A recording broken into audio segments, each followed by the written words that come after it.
Welcome to the Audio Laboratory. This episode is best listened to on headphones or stereo speakers. Let's say someone's playing the piano.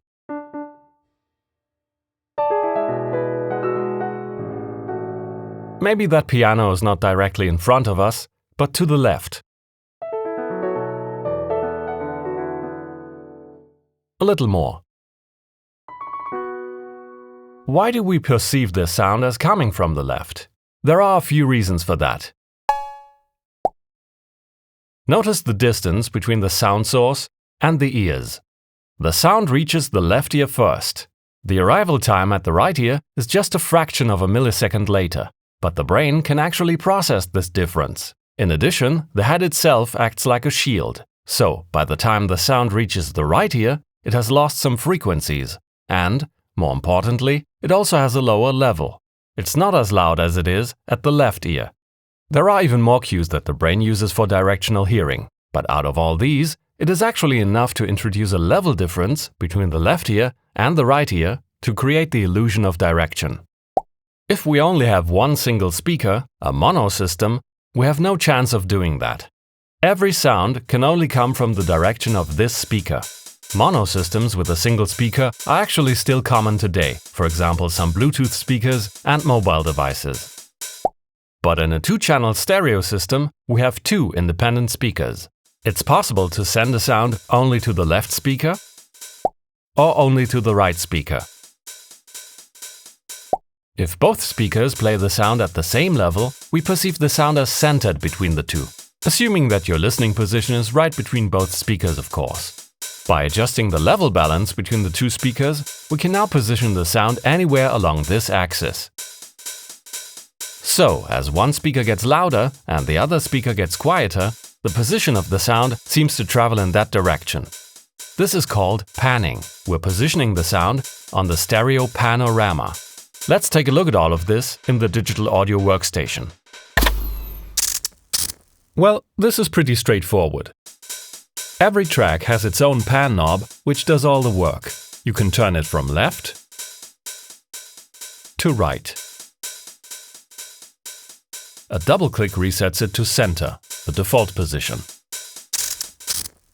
Some software instruments allow you to internally pan their voices. This, for instance, is a simple drum sampler with 16 voices.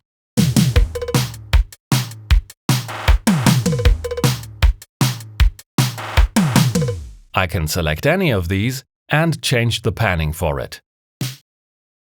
No need to route them out into separate tracks of the DAW. The panning can be done inside the plugin.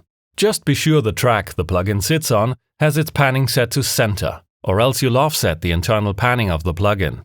For demonstration purposes, I'll be a bit extreme and pan a few select instruments all the way to the sides.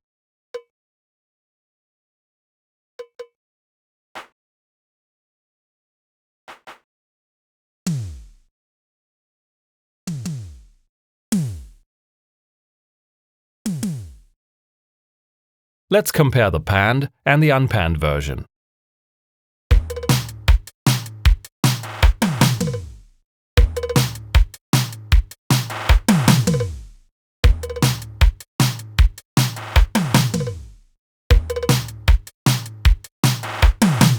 As you can hear, panning can make your production sound wider and create a better separation between the instruments.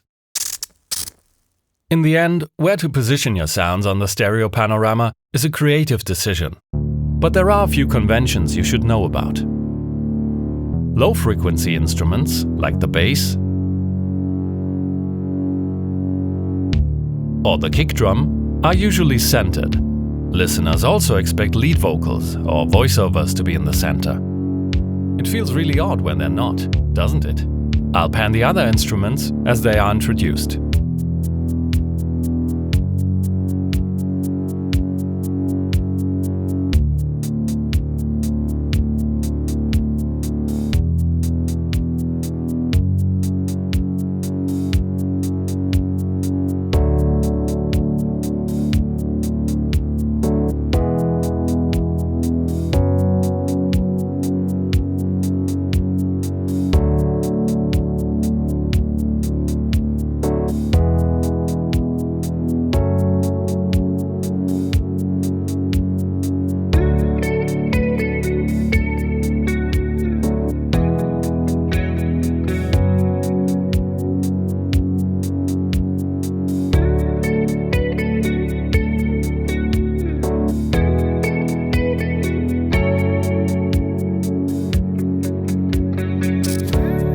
And make sure your panning is balanced overall, meaning you shouldn't have more going on one side compared to the other.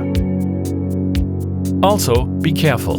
Panning something all the way to one side can sound disorienting on headphones.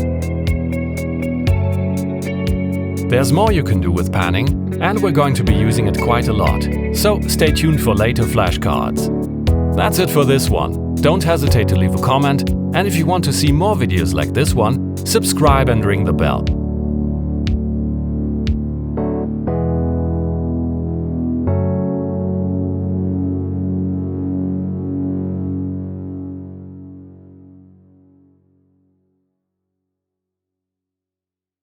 Beep, Bunny.